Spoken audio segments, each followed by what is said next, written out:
right, day one of our backpack. We're heading into the Weminuche wilderness, and we just had breakfast at Backcountry Cafe across the street. Got some road coffees. It's almost like a 3-hour drive to the trailhead, so we're going to get moving. I think we can have a pit stop about halfway in Lake City, and there's even a little coffee shop and bathroom there. So here we go. Last one of the 2022. Day one of our backpack. We are at Spring Creek Pass. We're right on the road where the Continental Divide goes through. I think it says elevation 10,000. Yep, 98. 10,098 feet. So the CDT and the Colorado Trail is right up there. Yeah, we've stopped here before. It's a convenient spot. It's like halfway, a little over halfway from Gunnison to the trailhead. So back in the car we go, and we'll be going downhill for a while, and eventually we'll get on a Forest Service road and head around the Rio Grande Reservoir. It's really comfortable. It's like in the 50s, so it's nice. That's it. See you soon. Day one, Saturday. It's around noon. We just got to the trailhead, and we got our Crocs on still because usually this river crossing needs to switch out the shoes, so we remembered this time. Here we go.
Day one update. Saturday, it's about 1:30 in the afternoon. We're probably, I don't know, about 3.5, 4 miles in. This is a campsite we've stayed at before. We're still feeling pretty good. We know it's going to be nothing but climb now up to Black Lake, but we're feeling like we can do that now. So we're going to keep going, heading up the trail.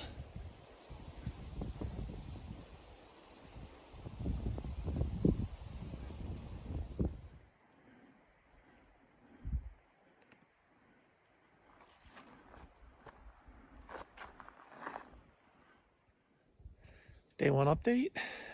We made it to Black Lake. Maybe you can see the lake back there. So we're going to be getting water from. So we got the tent set up. We're just shy of 11,000 feet. We climbed for a while, and we went further than I thought we would, so that's good. It was about 7 miles today. So we're gonna get everything situated, get water, and and relax. But a good first day. The weather's been really great so far. See how cold it gets tonight, and strike out in the morning. Day one, we're at the lake to get a bunch of water. It's very marshy here though, so I'm kind of standing on a down tree, trying not to get my trail runners in the muck. So we're gonna take a look at this for a second, maybe find a better spot to gather some water. So the lake was really marshy, hard to get a good spot. I'm just lazy, don't want to put my Crocs on yet. So we remembered we crossed like the small feeder stream, not part of the lake. So I'd much rather have the running water anyway. You know, it'll take a little longer to fill up.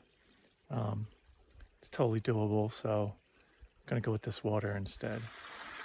So we went off the trail a bit, went upstream and found this nice little mini waterfall. Nice, cold, fresh water, and that'll be our source. Better than that marshy lake for sure. We'll always take a fresh stream any day. Okay, so this is our first run of the Katahdin Be Free filter. We had the old version, the Gravity Base Camp, and those filters are getting scarce. So we switched over to the Be Free, and so far, so good, but the filters always work great initially. We'll see at the end of the trip if it's still flowing as good as it is right now, but they're supposed to be easy to clean in the field, and just got to keep out all the filters in the sleeping bag at night so they don't freeze, but that's a habit anyway. So far so good, it's flowing really well. Getting a little chilly. Day one, it's about 4:30. All the camp chores are done. Hooray. But Sarah's in the tent. I'm already in the tent. Say hi to Sarah. In my warm sleeping bag. Yeah, like once the sun goes in the clouds, it's just like everywhere else we've been. It's 15 degrees colder, and then a little breeze comes through and it goes right through you. So I'm about ready. You know, initially when we got it, I brought one beer. I had one beer left, and I was going to have it, but now I'm like, no. Hot chocolate. And a decaf. So I'm going to hop in the tent and get some hot beverages going and just relax in the tent. But it's beautiful out here, but Yeah. It's a little chilly. And we knew, it's the end of September. We knew it was going to be a little colder. Sarah has her winter bag. I still have my regular 35 degree, but I have all the layers I need. It got down to the mid-20s in the tent in the Sierras, and with the layers I was fine, so I'm not worried about that. Into the tent we go.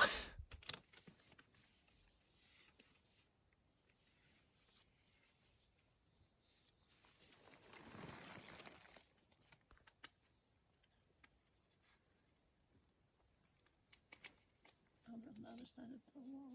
Mm-hmm. Where I had my socks on.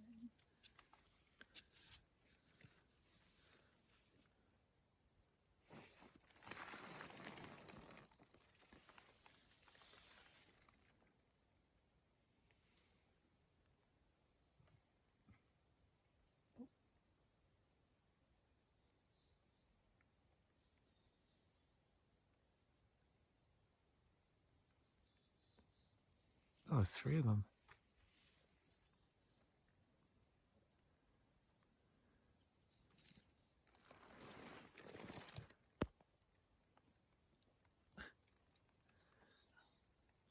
So we're just in our tent.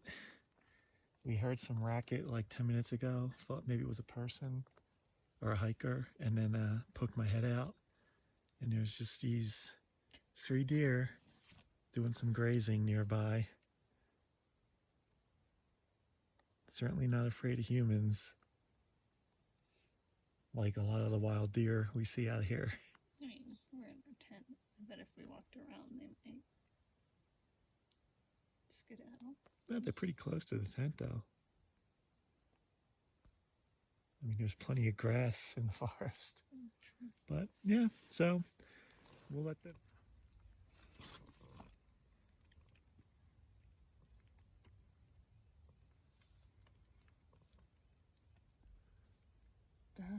You I was too slow.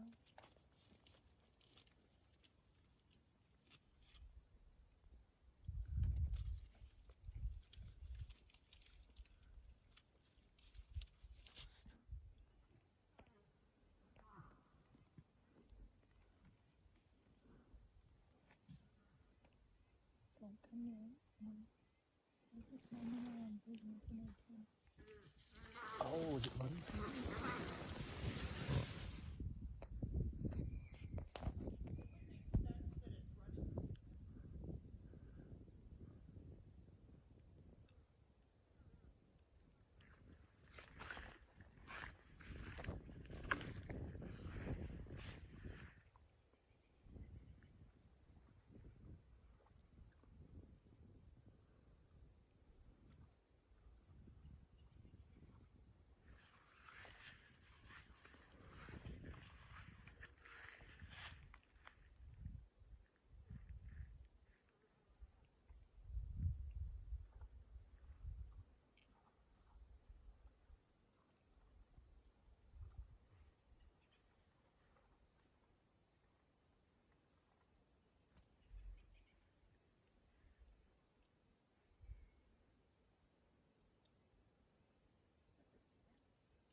Mm-hmm. Okay, so day one, a little more animal hijinks.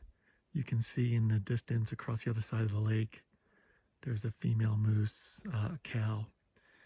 But about 5 minutes ago, I don't know how much of it we caught on video, we started hearing some commotion. And there was a bull moose with antlers pretty much hounding the female moose. The female moose was making a bunch of noise.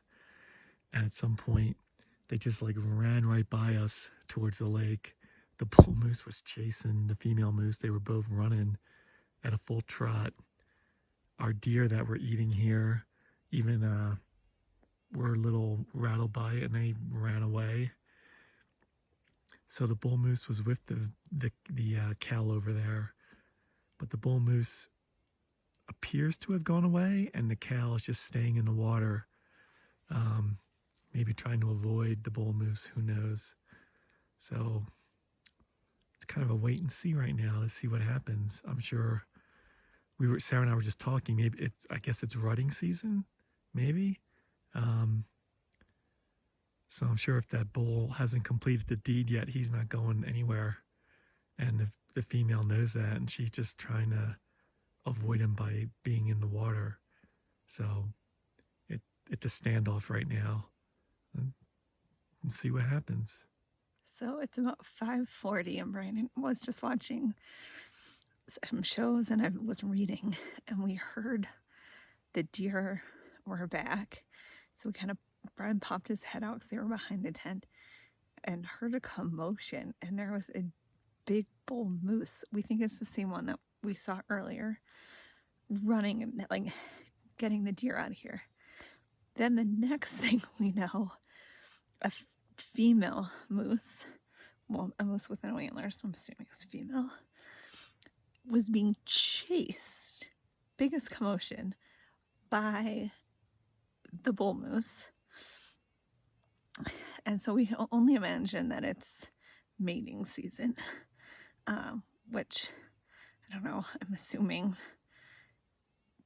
moose gestate for 8-9-ish months, somewhere around there. Google it when we're back in civilization. But that would put it into the spring, early summer for them to calf if they got pregnant around now. So just kind of interesting. So Brian's like a little bit closer to the small lake that we're near, and the female moose is just on the other side of the lake.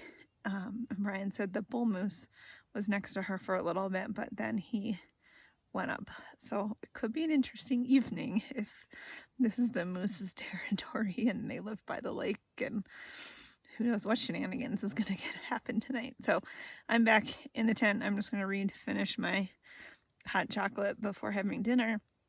Well, that's the update for now. We'll keep you posted.